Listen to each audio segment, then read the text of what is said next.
First up, a threat against the creators of South Park, a warning by a radical Islamic group right here in America, right here in New York, that they will end up dead because of a cartoon. Now, we're going to show you the cartoon in a moment that has so enraged these radical Islamists. But before we do, just think about this for a moment. We live in a country which prides itself on its freedom of speech, in which we can say whatever is in our hearts and our minds, as long as it's not threatening to someone else, as long as it's not calling for violence against somebody else.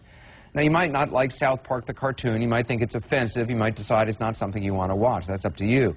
But the notion that some radical Islamic group in America would make a threat, even a veiled one, against two men's lives because of it is chilling. And for the people making this threat, that is precisely the point, to chill discussion, to chill debate. By the way, these radicals say it's not a threat, just a warning. You can be the judge of that.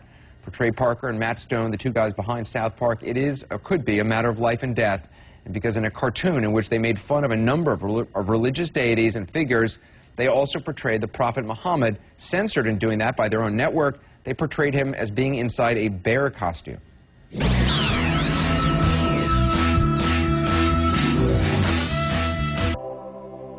You've done this town a huge favor, Muhammad. Hold on a second! Stop! There are some extremists threatening that if we give Muhammad to the celebrities, they're gonna bomb us. What? Oh, it's just a stupid threat. Come on, we don't want to piss off Tom Cruise again. All right, we got him, Tom.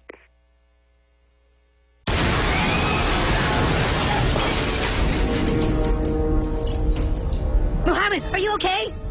So that's what this group is objecting to, a bear suit. Now, I want to bring you over to the wall here and just show you what they put on their website talking about Parker and Stone because of this bear suit right over here. This is the website, revolutionmuslim.com. And on the note, it says, and you can decide if it's a threat or not, reads, "We have to warn Matt and Trey what they are doing is stupid, and they will probably end up like Theo Van Gogh for airing this show. This is not a threat," the posting goes on to say, "but a warning of what will likely happen to them."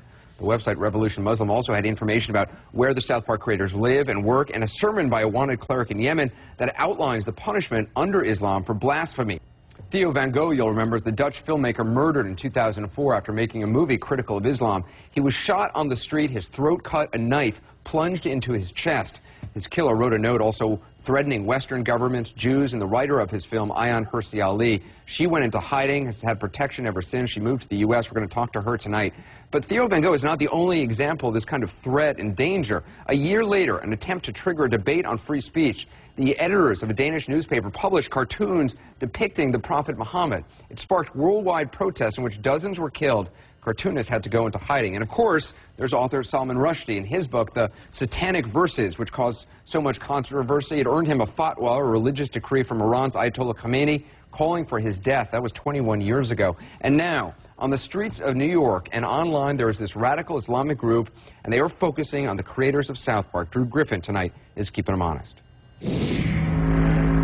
Revolution Muslim says despite their provocative posting, complete with a photo of a murder victim, the group says it's only issuing a call to protest, not violence.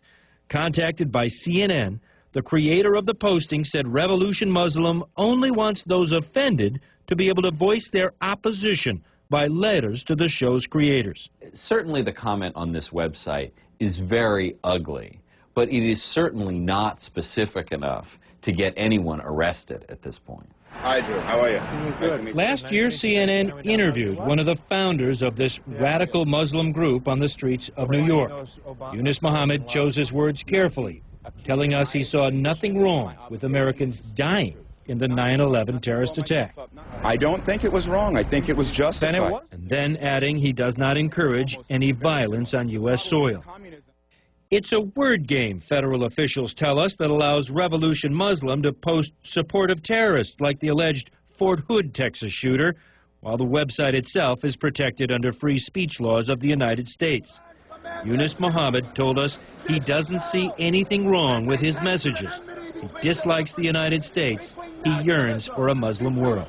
We're commanded to terrorize the disbelievers. And this is a religion, like I said. You're commanded to terrorize the disbelievers? The Quran says very clearly in the Arabic language, Turhibuna. This means terrorize them. It's a command from Allah.